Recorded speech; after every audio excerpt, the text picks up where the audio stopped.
რუსი მებრძოლის მუქარა პიოტր იანი, რომელმაც მერაბდვალიშვილს მოუგო და ახლა ჩემპიონის ქამრის მფლობელია, აკეთებს საკმაოდ პროვოკაციულ განცხადებას, რაც ამბობს იანი მერაბზე. ბოლო პერიოდში ქართველი სპორტსმენების გარშემო ბევრი საინტერესო რამ მოხდა და ამაზე ჩვენს დღევანდელ ვიდეოში ვისაუბრებთ. თხოვნა იქნება მოიწონო ეს ვიდეო და გამოიწერო არხი. ეს შენ 3 წამს წაგართმევს, არხს კი ზრდაში დაეხმარები. კომფორტულად მოკალათდით. ეს არის არხი ფუტუიჟენი. ვიწყებთ. PFL-ის მსუბუქი წონის ჩემპიონი უსმან ნურმაგომედოვი დარწმუნებულია, რომ ილია თოფურიას, რომელიც UFC-ს ტიტულს მასსავე წონით კატეგორიაში ფლობს, იოლად დაამარცხებდა. თოფურია უცემო დიდ სირთულეს არ წარმოადგენს, იმიტომ რომ მაგალითად არმან ცარუკიანმა იცის როგორ მოუგოს მას. იქ რთული არაფერია. მას ჭიდაობა არ უყვარს. 1-2 რაუნდიც რომ მიჭიდაოს, ამისთვის საჭიროა რომ გამძლეობა 70 კილოგრამზე კონდეს მორგებული. როდესაც წონაში ზევით ადიხარ და ისლამ მახაჩევი არ ხარ, ძალიან გაგიჭირდება. განაცხადა დაღესტნელმა მებრძოლმა Gorilla Fighting-თან ინტერვიუში. მომავალ კვირას უსმან ნურმაგომედოვი დუბაიში PFL-ის ტურნირზე საჩემპიონო ქამარს ბრიტანელი ალფი დევისის წინააღმდეგ დაიცავს. ილია თოფურიამ კი გასული წლის ბოლოს ხანგრძლივი შვებულება აიღო, რათა ყოფილ მეუღლესთან სასამართლო დავა მოაგვაროს. დაწერეთ კომენტარებში თქვენი აზრები ამ თემასთან დაკავშირებით. ჩემი პირადი და მოკრძალებული აზრით უსმან ნურმაგომედოვს ზედმეტად დიდი ეგო აქვს და ზედმეტად თავდაჯერებულია. იმასთან შედარებით თუ რისი შესაძლებლობა აქვს.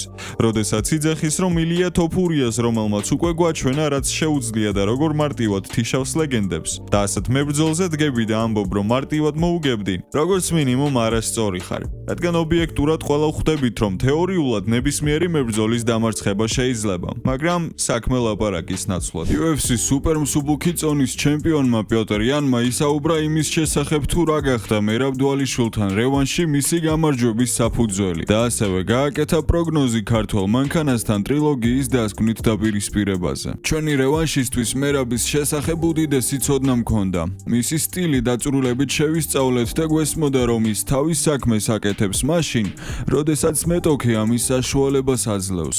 როგორც კი ჩემი ლურსმნების დაჭედება დავიწყე, ეს ყუთი დაიშალა.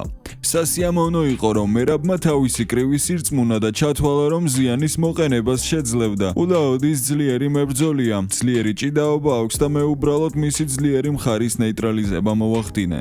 მისი თითქმის ყველა თეიქდაუნისგან თავი დავიცავი და მან გადაწყვიტა დგომში ეჩხუბა. ეს კი ზუსტად ის იყო, რაც ჩვენ გვჭირდებოდა. UFC მას დაუყოვნებლივ რევანშს პირდება და მე ამას ვეთანხმები, მიმაჩნია, რომ ის ამას იმსახურებს. მან ტიტული 3-ჯერ დაიცვა და ამარცხა დივიზიონში ყველა, ვინც რეიტინგის სათავეშია. ამიტომ ტრილოგია უნდა შედგეს. ეს ყველასთვის საინტერესო იქნება, მაყურებლისთვისაც და ლიგისთვისაც. ველოსიპედი უკვე არსებობს, ახალს ვერაფერს გამოიგონებ, მაგრამ მე ის დავამარცხე და კიდევ ერთხელ დავამარცხებ. ხარი ყოველთვის უფრო ძლიერია, მაგრამ მატადორი ყოველთვის იმარჯვებს. ჩვენ მესამე ბრძოლაში მერაბს დიდი პრობლემები ელოდება. მას სრული კატასტროფა და განადგურება ელის. განაცხადა რუსმა მებრძოლმა ნურლან საბურავთან ინტერვიუში. მოუთმენლად ველოდები თქვენ კომენტარებს ამ თემასთან დაკავშირებით. კი, ჩვენ უკვე ვნახეთ, რამდენად ძლიერი მებრძოლია პიოტր იანი. ეს ისედაც ვიცოდით, მაგრამ ასეთი რაღაცის მოხერხებას თუ შეძლებდა მერაბდვალიშვილთან, მე პირადად ვერ წარმოვიდგენდი. ახლა უკვე ყველაფერი ვიცით. ნანახი გვაქვს 2 ბრძოლა, სადაც დომინირებდა მერაბი და სადაც დომინირებდა რუსი მებრძოლიც. დაწერეთ თქვენი პროგნოზები და თქვენი აზრები და ეცადეთ იყოთ ობიექტურები. როგორ ფიქრობთ, შეძლებს თუ არა მერაბი ქამრის დაბრუნებას, თუ ყველაფერი ზუსტად ისეა, როგორც რუსი მებრძოლი იძახის. ლივერპულის ქართველმა მეკარემ გიორგი მამარდაშვილმა შესაძლოა კარიერა ბეშიქტაშში გააგრძელოს. ამის შესახებ გამოცემა ფუტმერკატო იტყობინება. გამოცემის ჟურნალისტი სანტიაუნას ინფორმაციით, თურქულმა კლუბმა მერსესაიდელებს მამარდაშვილის სიჯარი თაყვანის შეთავაზებით მიმართა. თურქული კლუბი მზადაა ქართველი მეკარის სიჯარაში 2 მილიონი ევრო გადაიხადოს. გარდა ამისა, ბეშიქტაშ სურს, რომ შეთანხმებაში იჯარის გახანგრძლივების შესაძლებლობას გაიწეროს. იმის გათვალისწინებით, რომ სატრანსფერო ფანჯრის დახურვამდე რამოდენიმე დღე დარჩა, ნაკლებად სავარაუდოა, რომ ლივერპული მამარდაშვილის გაშვებას დათანხმდეს.